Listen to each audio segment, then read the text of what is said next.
Welcome to this breakfast meeting from Telenor Research.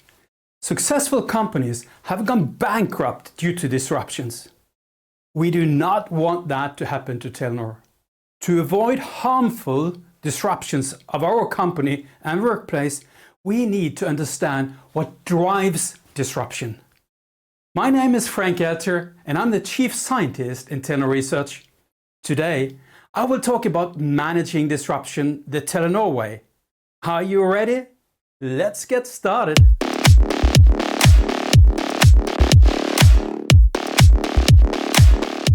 What exactly causes disruption? And how can companies deal with disruption?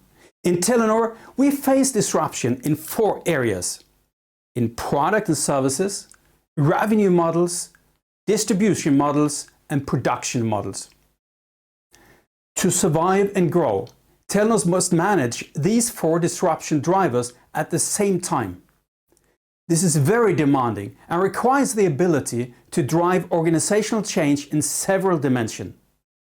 Let me share experiences related to these 4 challenges, and at the end I will point to some future challenges. And let's get started with product and service disruption.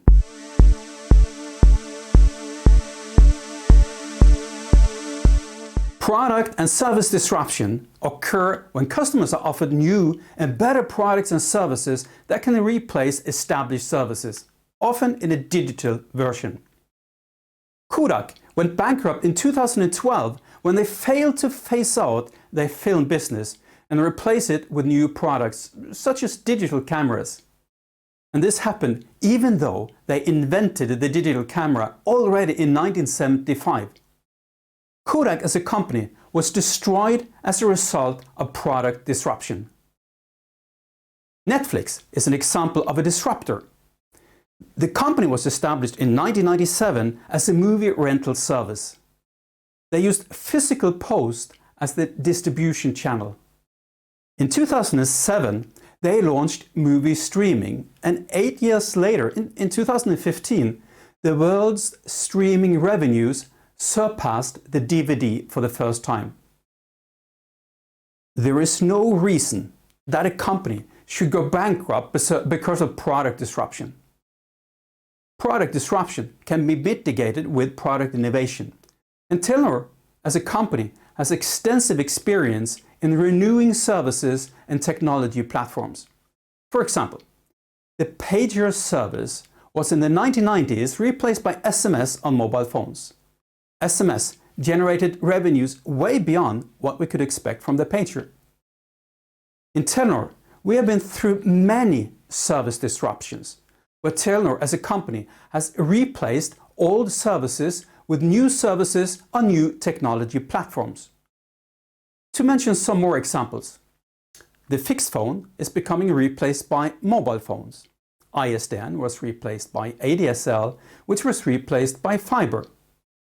In mobile, we have gone through generations from 1G voice to 2G, where we added SMS. We continued with 3G and added internet, and with 4G, we got true mobile broadband. And now we're introducing 5G, which opens up a vast amount of new service use cases. The lesson learned: product disruption must be met with product innovation.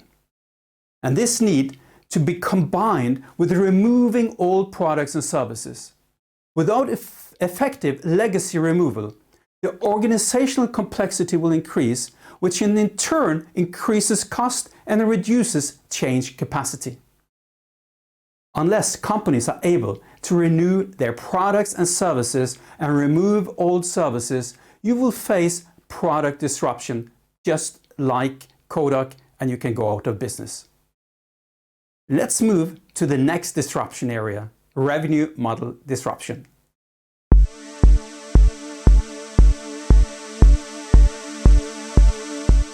We are all familiar with how big tech companies like Google, Facebook, and Microsoft operate with 2-sided market models. They give away services to consumers and earn money by offering targeted ads to businesses. This type of disruption hit the telecom industry very hard. From having voice and SMS as the main part of the revenue, it was very difficult to compete against free voice and messaging services. Mobile voice and SMS were first disrupted by new revenue models. Then, the internet companies have over time developed organizational capabilities to develop better software-based communication services. Product innovation of communication services have for practical purposes been taken over by internet companies. And we all become used to services such as Teams, Zoom, Google Duo, and Facebook Messenger. Telenor and the entire telecom industry failed at developing digital services over 4G. Mobile broadband and 4G are increasing in demand, but the huge revenue growth when digital services over internet has been captured by the global internet companies. Disruption of voice and SMS revenues was a result of new revenue models offered by the big tech. But this disruption also revealed that the telcos are lacking the abilities to develop software-based digital services. In 2011, Telenor established Telenor Digital, and many software developers were hired. During the last decade, Telenor has seriously attempted to develop digital services, but we failed, even if we had capabilities to develop digital services.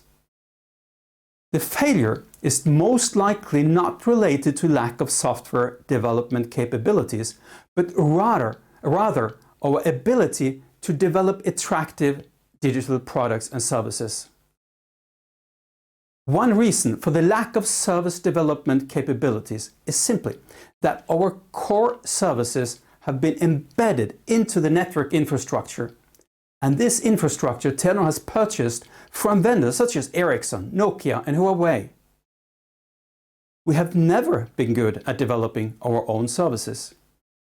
Compared to the internet companies, I guess it's fair to say that our telco vendors have also not been sufficiently good to develop new services that could be sold by mobile operators. Service development in Telenor has in practice mostly been about developing new, attractive price plans and bundles to customers. And we do that in each country we operate. But that is actually a very important capability which I will return to. Let's now move to the third disruption area, distribution model disruption.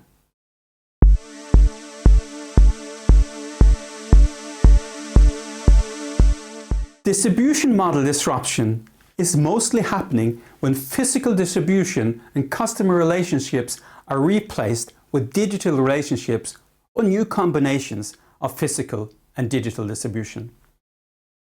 Digital distribution is the foundation for all internet trade of physical goods and digital services. We also observe how banks' seminal assets in the 1990s was bank branches, and now all banking is done online.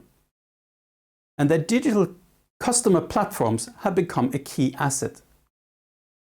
For Telenor, mobile subscriptions have mainly been taking place along with customers' purchase of mobile phones in physical stores. This is now changing in all countries Telenor operates. Customers want to buy and manage their subscriptions via apps or web interfaces. With digital channels, companies can develop personalized customer relationships.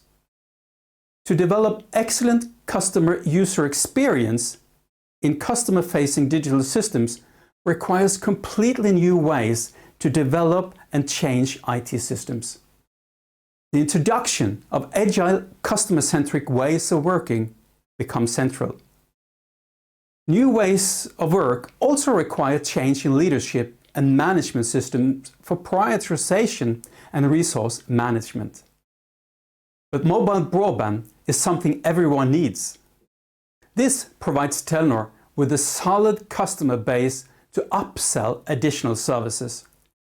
In several of the Telenor BUs, we have started to use our new digital sales and distribution capacity to resell value-added services from partners, ranging from insurance to electricity.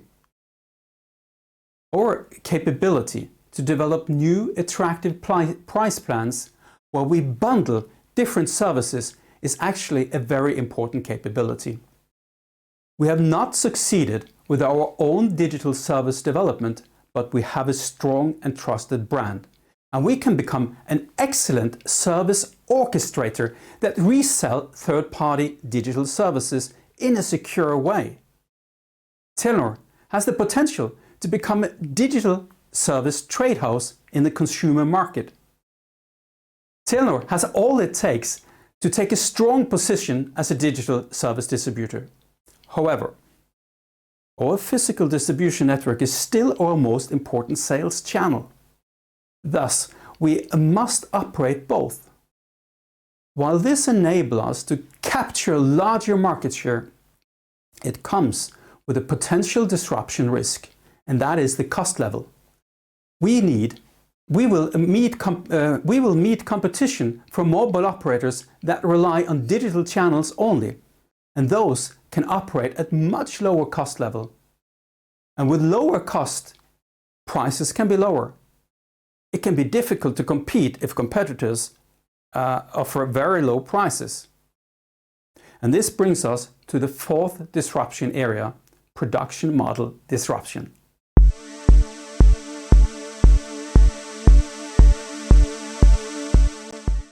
Production model disruption is in particular related to ways to produce quality products and services at a significant lower cost level.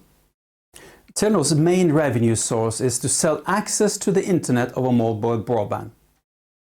Quality and network coverage are important service differentiators, but we have to admit that the differences between the competitors have been decreasing over the recent years. New, more cost-efficient production methods are therefore central to providing the right price to achieve profitability. This requires a comprehensive modernization of Telenor's operating model. We need increased cost efficiency and automation of the operations. Or to use the slogan, we need to develop touch-free operations.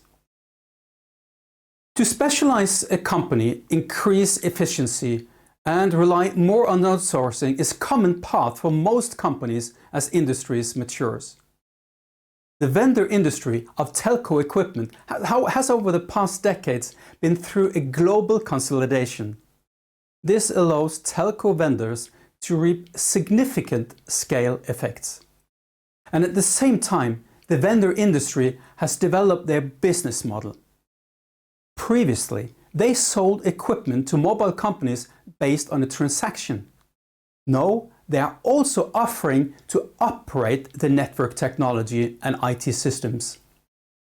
With global scale, the vendors have built top expertise in selected areas, way beyond what Telenor could do. Based on the vendor scale advantages and expertise, Telenor has, in our Asian business units, entered network and IT partnerships with vendors. Telenor and the vendors work together to operate and automate the network based on the best available expertise wherever it is located. A significant part of improving the operating model is legacy removal.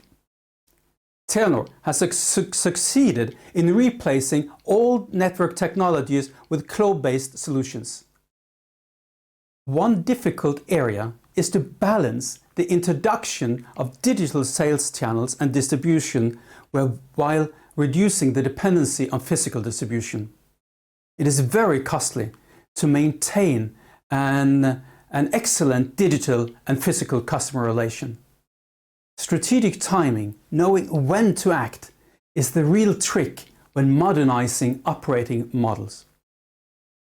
Building organizational capabilities in partnerships raises new demand on how work is organized and the management systems. We have now discussed the 4 disruption areas. Let's wrap up with some additional thoughts on the future.